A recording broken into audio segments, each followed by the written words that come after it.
নমস্কার বন্ধুরা, আজ মিলির রান্নাঘরে তোমাদের সবাইকে স্বাগত। আজ আবার এক নতুন রেসিপি নিয়ে তোমাদের সামনে হাজির হয়েছি। আজকের রেসিপি হচ্ছে পিঠে রেসিপি। আমি অনেক দিন পর আবার এই রেসিপি নিয়ে তোমাদের সামনে হাজির হয়েছি।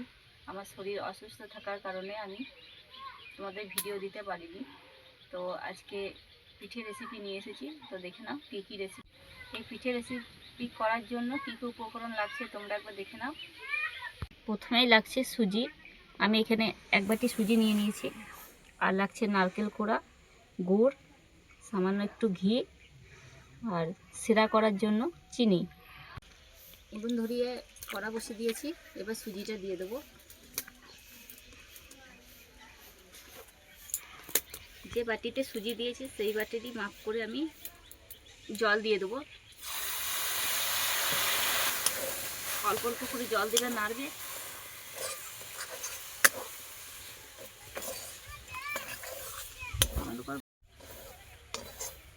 আমার সুজি দিয়ে ডো তৈরি করা হয়ে গিয়েছে।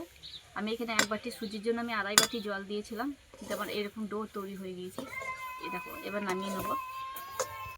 সুজির ডোটা ততক্ষণ ঠান্ডা হতে থাক, ততক্ষণ আমার চিনি সিরা বানিয়ে নেব।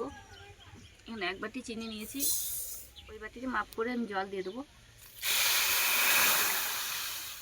এক বাটি আর সামান্য দেব, খুব ঘনও হবে না, খুব পাতলাও হবে না, একটু মিষ্টি হলেই হবে। সেটা তৈরি হয়ে গিয়েছে, এবার নামিয়ে নেব। এবার নারকেলের পুরটা করে নেব। প্রথমে কড়াই দিয়ে দিচ্ছি নারকেল।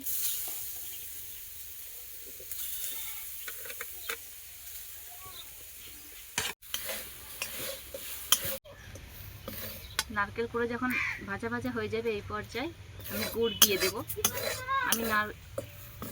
আমি খেজুরের গুড় নিয়েছি, তোমরা চাইলে যে কোনো গুড় নিতে পারো।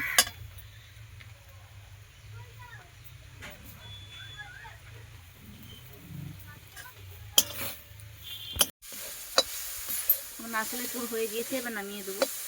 আমি কোনো জল ব্যবহার করিনি। আমার সুজির ডো ঠান্ডা হয়ে গিয়েছে। এবার আমি এটাকে ঘি দিয়ে দিয়ে দেবো। একটা নরম নরম ডো তৈরি করে নেবো। হাতে ঘি লাগিয়ে লাগিয়ে।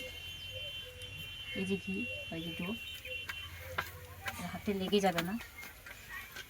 একটা নরম ডো তৈরি করে নেব। সুজির ডো করার সময় যে জলের সাথে লবণ দিয়ে দিতে পারো তোমরা, আমি তখন দিইনি, তাই হালকা একটু লবণ এখন এই ডো মাখার সময় দিয়ে দিচ্ছি। হালকা একটু লবণ। দেখো ডোটা কত সুন্দর মাখানো হয়ে যাচ্ছে।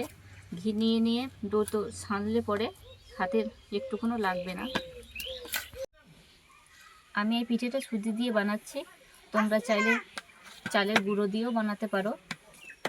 আর আমাদের যেহেতু এখন অঘ্রাণ মাস, এখন চালের গুঁড়ো দিয়ে পিঠে খাওয়া যাবে না, পৌষ সংক্রান্তি না গেলে খেতে নেই, তাই আমি সুজি দিয়ে বানিয়ে তোমাদের দেখাচ্ছি। এরকমভাবে ডোটা তৈরি করে নেবে, তারপর চলে যাব আসল পিঠে রেসিপি।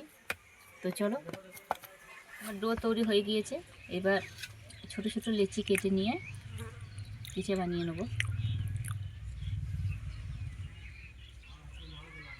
একটু হাতে তেল বা ঘি লাগিয়ে এই ডোগুলো করে নিতে হবে।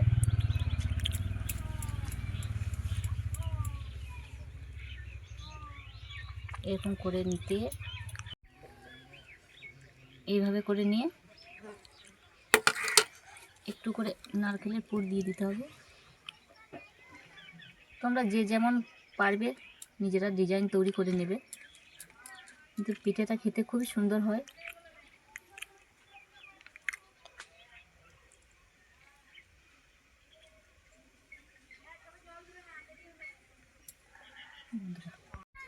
হাতের সাহায্যে এরকম করে গোল করে নিতে হবে। গোল করে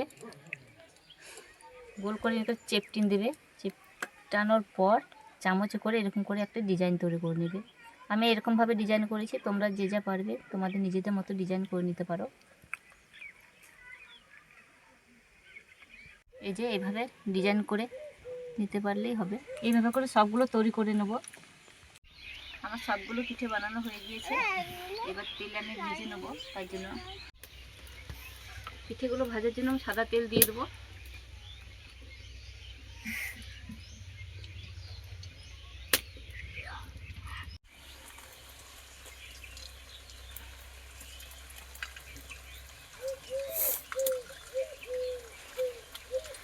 পিঠেগুলো লাল লাল করে ভেজে নিয়েছি, এবার নামিয়ে নেবো।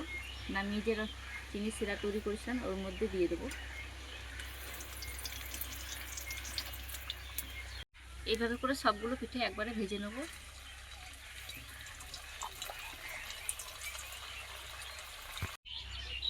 আমার পিঠের রেসিপি তৈরি হয়ে গিয়েছে, নামিয়ে নিয়েছি।